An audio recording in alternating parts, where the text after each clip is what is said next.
ಅಮಾಯಕನ ಮೇಲೆ ಹೋಟೆಲ್ನಲ್ಲಿ ಹಲ್ಲೆ.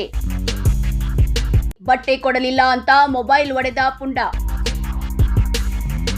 ಕಾಲಿನಿಂದ ಒದ್ದು ಕ್ರೌರ್ಯ ಮೆರೆದ ವ್ಯಕ್ತಿ.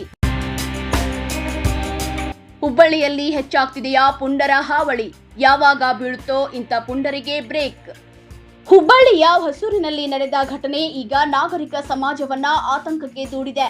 ಹಾಗಾದ್ರೆ ಘಟನೆ ಬಗ್ಗೆ ಕಂಪ್ಲೀಟ್ ಡೀಟೇಲ್ಸ್ ಇಲ್ಲಿದೆ. ಎಸ್, ಆತ ಇಸ್ತ್ರಿ ಅಂಗಡಿ ನಡೆಸಿಕೊಂಡು ಜೀವನ ಸಾಗಿಸುತ್ತಿದ್ದ ಪರಶುರಾಮ್ ಬೆಳಗಲಿ ಅನ್ನೋ ವ್ಯಕ್ತಿ. ಆತನ ಮೇಲೆ ನಿಖಿಲ್ ದಾಂಡೇಲಿ ಎಂಬಾತ ಹಲ್ಲೆ ನಡೆಸಿದ ಆರೋಪ ಈಗ ಕೇಳಿ ಬಂದಿದೆ. ಈ ಸಂಪೂರ್ಣ ಘಟನೆ ಸಿಸಿಟಿವಿ ಕ್ಯಾಮೆರಾದಲ್ಲಿ ಸೆರೆಯಾಗಿದ್ದು ಸಾಮಾಜಿಕ ಜಾಲತಾಣಗಳಲ್ಲಿ ವೈರಲ್ ಆಗುತ್ತಿದೆ.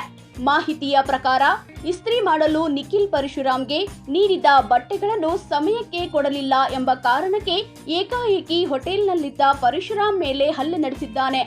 ಕೋಪದಲ್ಲಿ ನಿಖಿಲ್ ದಾಂಡೇಲಿ ಹೋಟೆಲ್ ಒಳಗೆ ನುಗ್ಗಿ ಪರಶುರಾಮ್ ಅವರ ಮೊಬೈಲ್ ಕಸಿದು ಒಡೆದು ಹಾಕಿದ್ದಾನೆ.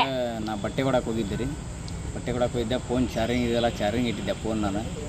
ಅವರು ನಿಖಿಲ್ ದಾಂಡೇಲಿ ಅಂತಂದು ಅಲ್ಲೇ ಇರ್ತಾರೆ ರೀ. ಅವರು ಬಟ್ಟೆ ಸಲಾಗಿ ಫೋನ್ ಹಚ್ಚಾರ ಅಂತ ಅಂದರೆ ನಾ ಫೋನ್ ಇಲ್ಲೇ ಬಿಟ್ಟು ಹೋಗಿದ್ದೆ. ನಾ ಗಂಟೆ ಅಂಗಡಿಯಾಗಿಟ್ಟು ಕಳಿಸಿ ಇಲ್ಲಿ Canara hotel opposite Manjunath hotel ಐತ್ರಿ, ಅಲ್ಲೇ ಚಾ ಕುಡ್ಕೊಂಡು ಕುಂತಿದ್ದೆ ನಾನು. ಅಲ್ಲೇ ಸೀದಾ ಬಂದ್ರೆ ಅಂಗಡಿಗೆ ಹೋಗಿ ಇಲ್ಲಿ ಹೋಟೆಲಿಗೆ ಬಂದಾರೆ. ಬಂದು ಕಾಯಿಸಿ ಫೋನಲ್ಲಿಟ್ಟು ಹಿಂಗೆ ಹೊಲಸಾಟ ಎಲ್ಲ ಬೈದಾಡಿ ಕಾಯಿಸಿ ಫೋನ್ ತಾಯಿಲ್ಲ ಅಂತಂದ್ರಿ. ಫೋನ್ ಕೊಟ್ರಿ, ಫೋನ್ ಎತ್ತಿ ನೆಲಕ್ಕೆ ಕೊಡೋದ್ರಿ. ಇದು ಫೋನ್ ರೀ ಮೊನ್ನೆ ಶನಿವಾರ ಸಾಯಂಕಾಲ ತೊಗೊಂಡೇನಿ ರೀ ಫೋನ್. ಇದು ಆನ್ ಆಗ್ತಾಯಿಲ್ಲ ರೀ ಫೋನ್. ಆ ಫೋನ್ ತೊಗೊಳಕಂತ ತಳ ಬಗ್ಗಿದೆ ಜಾಡ್ ಸದ್ದಾರಿ ಒಂದು. ಸೀದಾ ಅದಾದಿಂದ ಅಂಗಡಿಗೆ ಬಂದೆ ನಾನು. ಅಂಗಡಿ ಬಂದಿಂದ ಅಲ್ಲಿ ಬಂದು ಇನ್ನೂ 2 ದಿನದ ನೀ ಅಂಗಡಿ ಬಂದ್ ಮಾಡ್ಬೇಕು, ಯಾವ ಏನು ಮಾಡ್ಕೊತಾನೆ ಮಾಡ್ಕೊ, ಯಾವ ಮುಂದೆ ಹೋಗಿ ನೀನು 2 ದಿನದ ಅಂಗಡಿ ಬಂದ್ ಆಗ್ಬೇಕು ಹೇಳ.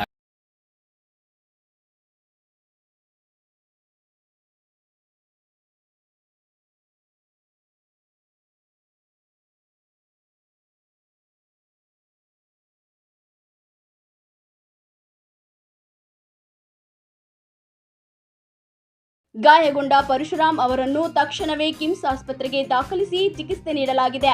ಈ ಘಟನೆ ಹುಬ್ಬಳ್ಳಿಯ ವಿದ್ಯಾನಗರ ಪೊಲೀಸ್ ಸ್ಟೇಷನ್ ವ್ಯಾಪ್ತಿಯಲ್ಲಿ ನಡೆದಿದೆ. ಸದ್ಯಕ್ಕೆ ಗಾಯಾಳು ಪರಶುರಾಮ್ ಪ್ರಕರಣ ದಾಖಲಿಸಲು ಠಾಣೆ ಮೆಟ್ಟಿಲೇರಿದ್ದಾನೆ. ಆದರೆ ದೂರು ನೀಡಲು ಸಹ ಈಗಾಗಲೇ ಗಾಯಾಳು ಆತಂಕವನ್ನ ವ್ಯಕ್ತಪಡಿಸುತ್ತಿದ್ದಾನೆ. ರೋಡಿನ ಮೇಲೆ ದುಡಿಮೆ ಮಾಡೋರು ಸರ್, ಡಬ್ಬೆ ಅಂಗಡಿ ಇಟ್ಕೊಂಡು. ನಮಗೂ ಯಾಕಂದ್ರೆ ಹೆದರಿಕೆ ಆಗ್ಬಿಟ್ಟೆ ಸರ್.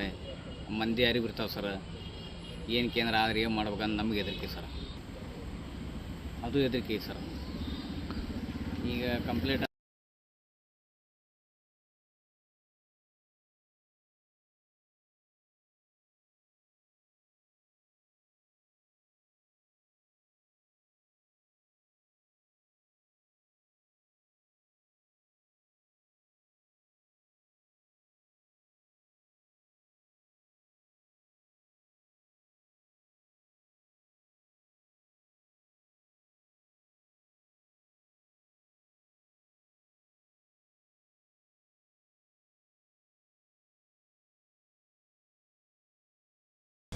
ಇನ್ನು ಇತ್ತೀಚೆಗೆ ಹುಬ್ಬಳ್ಳಿ ಧಾರವಾಡ ಅವಳಿ ನಗರದಲ್ಲಿ ಇಂತಹ ಪುಂಡರ ಹಾವಳಿ ಹೆಚ್ಚಾಗಿದೆ. ಮಾತು ಎತ್ತಿದರೆ ಸಾಕು ಚಾಕು ಚೂರಿಗಳನ್ನ ತೆಗೆದು ಅಮಾಯಕರ ಮೇಲೆ ಹಲ್ಲೆ ಮಾಡಲಾಗುತ್ತಿದೆ. ಪೊಲೀಸ್ ಇಲಾಖೆ ವೀಕ್ ಆಗಿದೆಯಾ ಅನ್ನೋ ಪ್ರಶ್ನೆ ಸಾರ್ವಜನಿಕರಲ್ಲಿ ಹುಟ್ಟಿಕೊಂಡಿದೆ. ಈ ಎಲ್ಲ ಘಟನೆಗಳಿಗೆ ಯಾವಾಗ ಬ್ರೇಕ್ ಬೀಳುತ್ತೋ ಕಾದು ನೋಡಬೇಕಿದೆ. ಕ್ಷಣ ಕ್ಷಣದ ಸುದ್ದಿಗಾಗಿ ನೋಡ್ತಾ ಇರಿ ಜನಮನ ಸುದ್ದಿ. ಸದಾ ಜನಪರ ನಿಮ್ಮ ಜನಮನ.